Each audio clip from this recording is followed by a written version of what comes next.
What's up? Aloha from Hawaii. We are currently in Kauai. We're here for a wedding, but we wanted to get into this video to talk a little bit about our egg retrieval, what happened before, during, and after.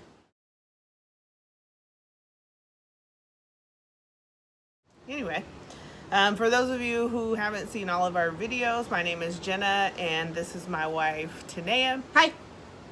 We are a married couple who are bringing you guys along with our infertility journey. To date, we've had 3 failed IUIs that started about this time last year, and we have now moved on to IVF. All right, so we'll get right into it. For the egg retrieval, before, what to expect, I'm sure from other people you've kind of heard that it's going to be shots, some more shots, and then when you think you're done, some more shots.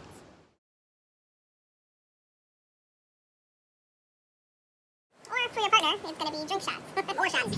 Right, exactly. So, because I do have PCOS, before they even put me on any meds, we already knew that I had tons of follicles, like I think 20 follicles in each ovary without stem meds. So I was on very, very low dose. The first week or so was, what did we do? Just one shot? And then we moved? Yes, so the first week we were just doing the Menopur shots that were in the belly in the morning. And then, you were doing some shots at night in your belly? Yeah. We had the Gonal F shot that we did in the leg, and then following in the second week, that's when then we ended the tetratype.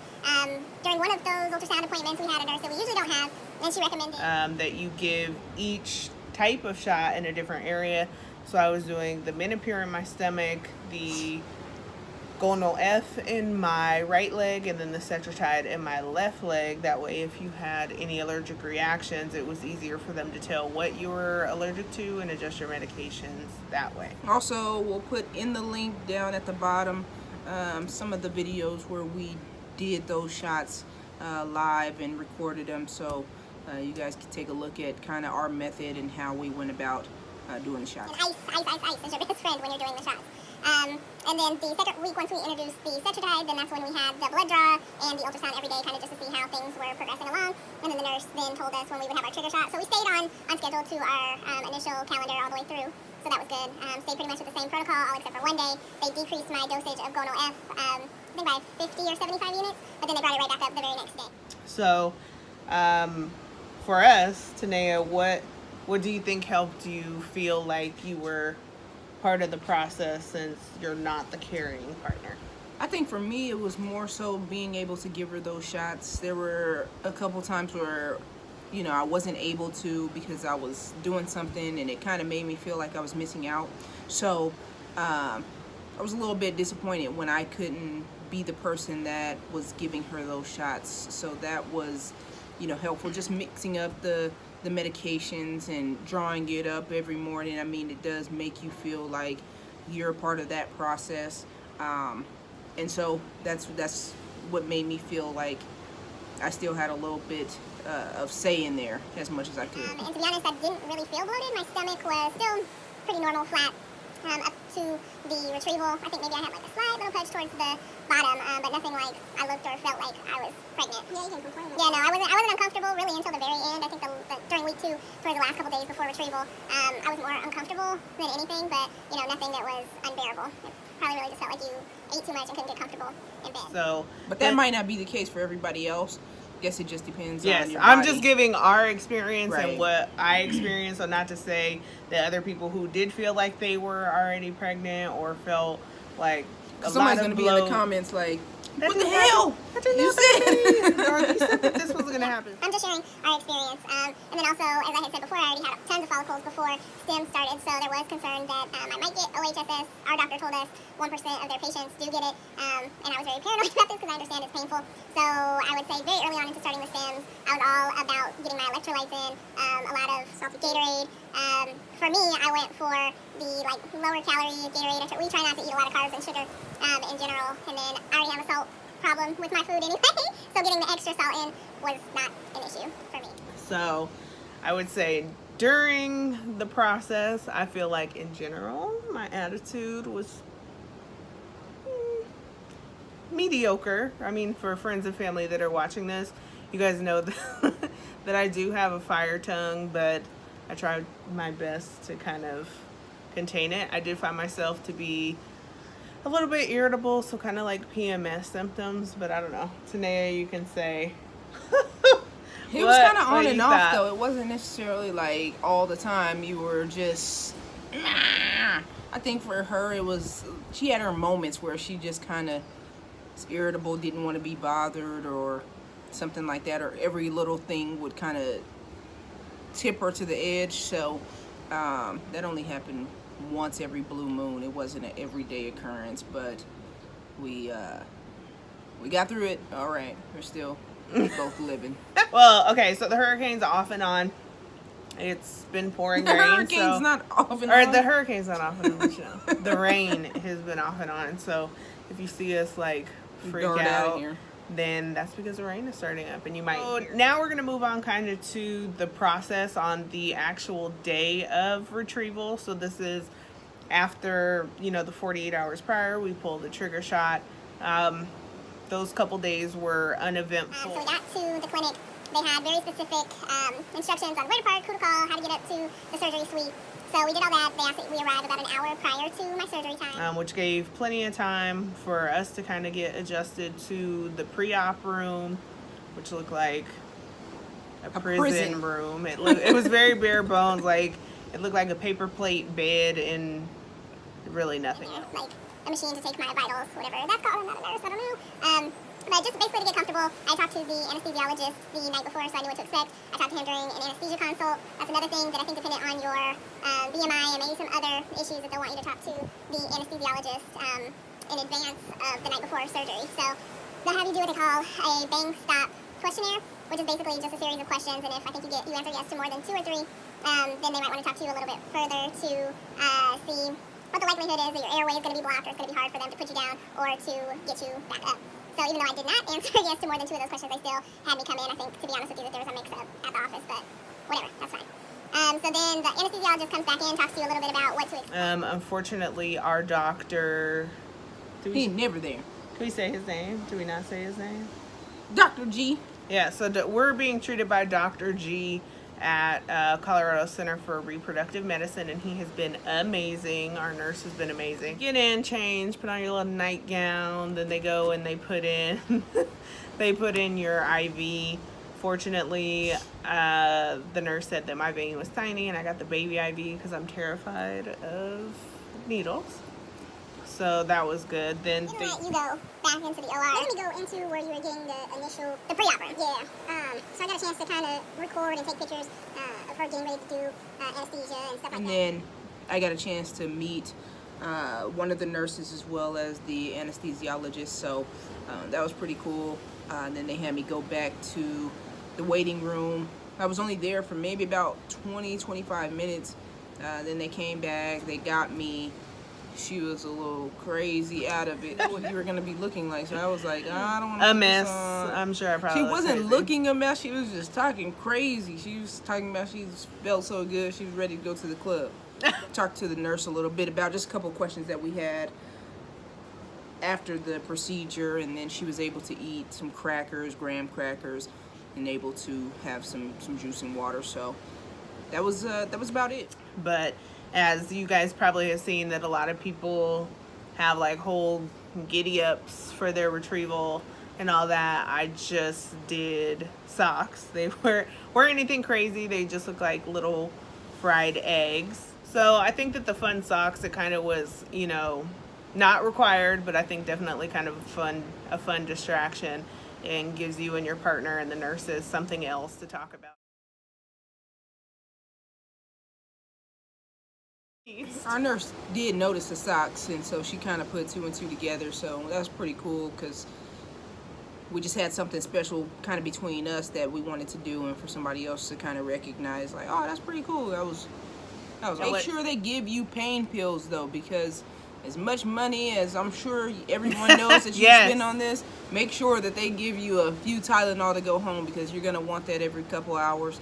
So make sure that they give you those. They should definitely send you home with a little baggie and say, okay, here in the next couple hours, take this, or even jot down times for you to take it so that you know because that you're gonna start to feel that pressure of Yeah. the minor surgery after a little bit. Really?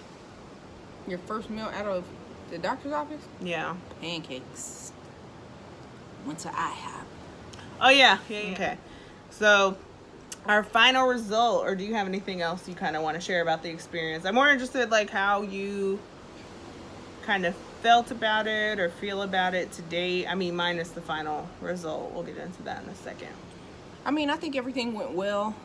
They went above and beyond at the doctor's office, so I felt comfortable with them. I was comfortable with giving you over to them because, I mean, they just have been amazing throughout the whole time. So, wasn't anything out of the norm. Like she said, right after that initial egg retrieval, it was like the flu or something. I don't know what happened to me, but I was down and out for a good 2-3 days. But everything else had been taken care of, so I was concerned about being sick because I didn't know how it would or could affect her, but luckily everything seemed to go fine. So going into what we actually ended up with, or what we got from the egg retrieval and what we ended up with after everything, so I'll let her take us home.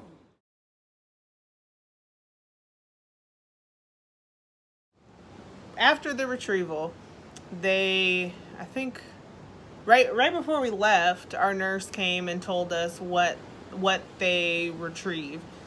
So she told us they got, I feel like it was like 28, 30-ish eggs. It was 28. She came and told us right before we had left the clinic.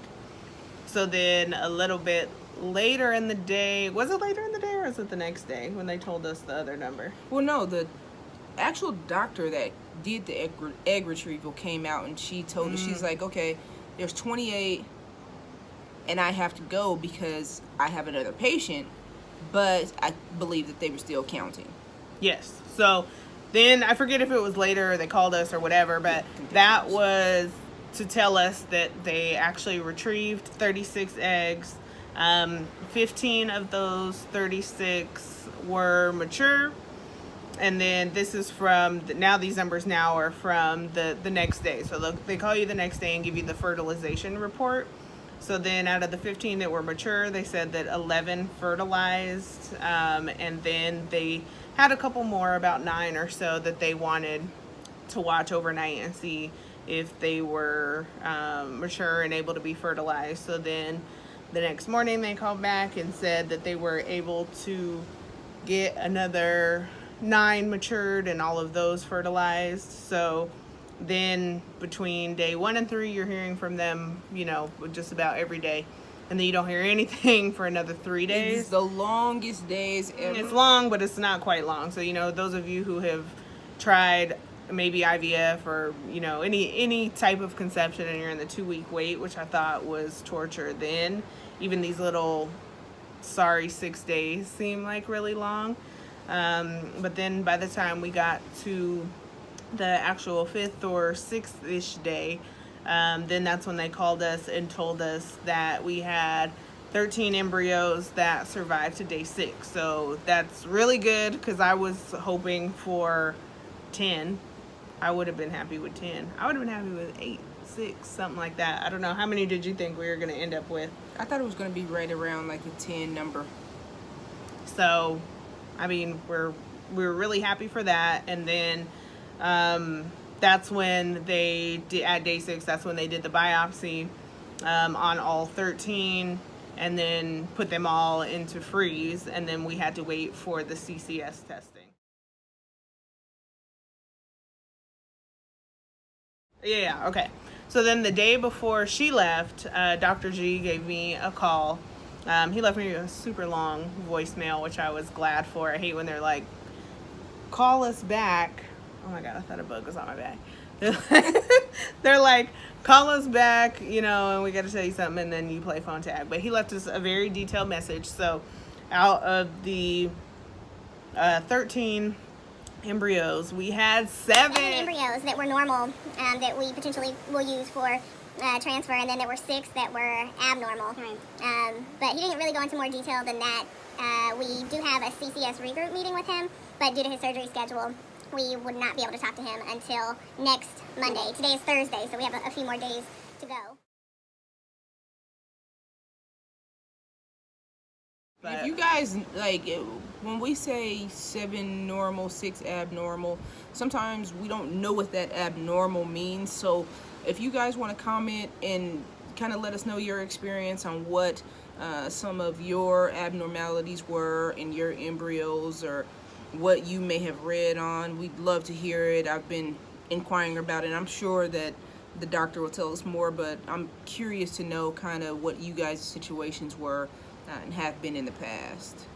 Yeah, so we're definitely hoping that, I mean, more so I think out of curiosity's sake, what was wrong with the abnormal embryo. So I know for sure that's on our list of things to ask. But those of you who are maybe a little bit further in the process, or have already done IVF, or on, you know, your 2+ FET, and have any suggestions of things we should be talking to the doctor about, maybe either about CCS testing or even preparing for transfer, by all means, please do leave us comments, questions, whatever. You know, we really want to interact with you guys. Today and I are both on the same page about the sex that we want for our first child. So, God willing, out of 7 embryos, that there's at least 1 to 2 of those, you know, so that we have some choices. Which we have our calendar, we have our transfer date. It's in about 4 weeks. It's August 23rd. Yeah. So our transfer date is in about 4 weeks, a little bit less. But right now I'm just in the process where I'm only taking birth control pills. Our doctor decided to cancel the portion where I was going to have to do little Lupron injections for a couple of weeks, which I'm glad. So that means I didn't have to travel with a bag of syringes to Hawaii, so that's been great. But when I'm home, that's when I'll start the estrogen therapy.